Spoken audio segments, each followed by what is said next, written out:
এখানে মা, তোমার সাথে আমি টাকা চাইছি? তাহলে তোর ব্যবসার জিনিস পয়সা দিতে হবে না? না দিতে হবে না।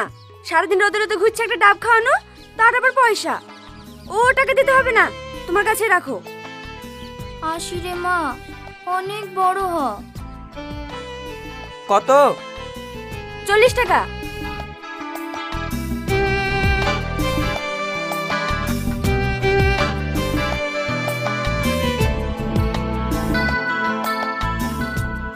ওইভাবে কি দেখছেন?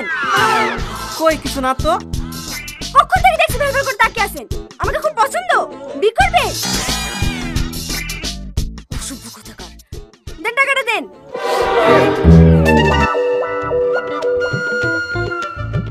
কি হলো? ডাব না খেয়ে ফেলে দিলেন যে? আপনি টাকা চাইলেন যে? টাকা চাইলে বলে ডাব না খেয়ে ফেলে দিতে হবে? দাঁড়ান, আরেকটা ডাব কেটে দিছি।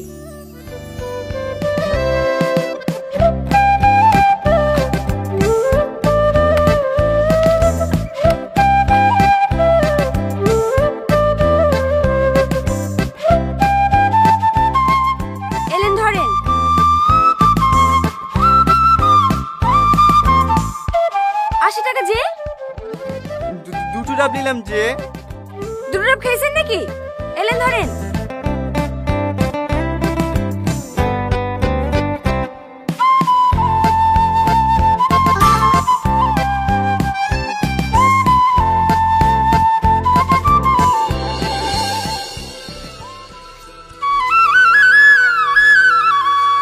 কিরে, ইন্টারভিউ কেমন হলো?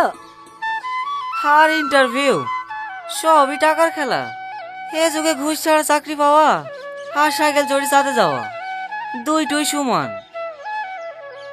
লীলার মন খারাপ করিসনি, আপনি চাকরি হবে। এদালে ধর মোবাইল। তুমি এত টাকা কোথায় পেলা? আমার কাছে কিছু টাকা গোছানি ছিল, আর বাকিটা কিস্তি করে লিয়েছি। ও আপনাকে চিন্তা করতে হবে না, আমি মাসে মাসে শোধ করে দেবো। আমার লক্ষ্মী বোন। কিরে কোথায় যাচ্ছে, খেয়ে যা। হাসি বোন আসি, হ্যাঁ বন্ধুদেরকে দেখে আসি। পাগল একটা।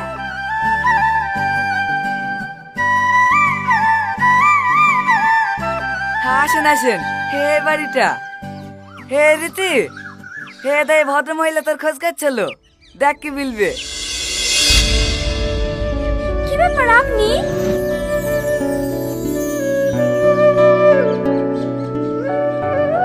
আমাদের চোখের সামনে ছেলেটা যখন 2 বছর বয়স মাটা মারা গেল, কিছুদিন পর চিকিৎসার অভাবে বাপটাও মারা গেল। যাই বলেন বোন, মেয়েটুক খুব শক্ত, কত কষ্ট করে ভাইটাকে পড়াশোনা করাইলো। ছেলেটাও চাকরি লেগে খুব খাটছে, বুঝতেই তো পারছেন এ যুগে ঘুষ ছাড়া কোনো জায়গাতেই চাকরি পাওয়া যায় না। এইলেন।